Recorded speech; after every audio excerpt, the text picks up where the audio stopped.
edhe pa pasërtit e kafshve ja gjumë për deri sa bënd të sejgjde të bo.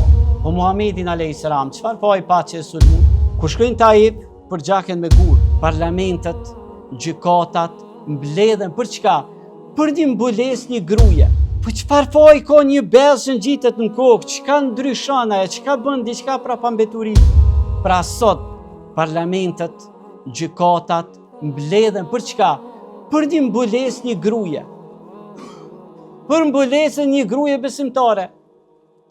Po qëfar po i ka një bezë që në gjitet në kokë, qëka ndryshon ajo, qëka bën diçka pra pambeturi? Jo, nuk është problemi të besimtarët, nuk është problemi të pejgamberët, po është problemi të shpirtit tyre. Sepse njerëzit duke etiketu pejgamberët, duke shoh fenë në Zotit, e shohin personalitetin e tyre pasqyrë, pra ata janë për shpirtin e tyre. I shohin të metat e tyre. Po Muhamedin a.s. Qëfar po i pache e sulmun? Për deri sa ishte në Mekë, edhe pa pasërtit e kafshve ja gjumë për deri sa bënd të sejgjde të bo. Ftyre në tokë e kishte pejgamberi Zotit. Çka ju bon jaj?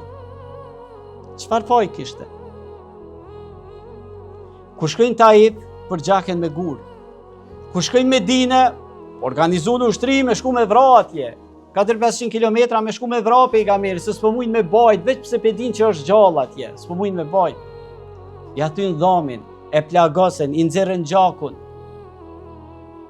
Krejt këto tortura e bën të dërguarit e Allahut, veç pse ishte pejgamberi Zotit.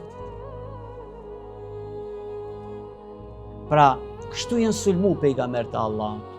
Çdo herë, dhe Allahu shumë e ka përgatitur të dërguarin e tij, duke i thonë, bë sabër, o i dërguari i Allahut, ashtu sikur që bën ulul azmi, të dalluarit e pejgamberëve, kanë duru shumë edhe ti duhet durosh.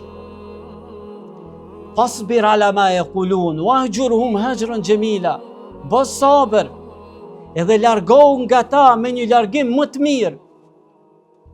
Wa idha khatabahumul jahilun qalu salama, dhe kur ti takosh ata, ndoju me ta pra me fjalën selam, përshëndetu me ta me selam, mos merr me ta.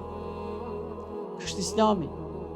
Ky është motivi, sepse ky është motivi që Allahu i ka shfaq këto ofendime, këto fyrje në Kur'an për t'ju treguar besimtarve, mësahuni me to. Mësahuni me to, sepse këto kam ju përcjell deri në kiamet.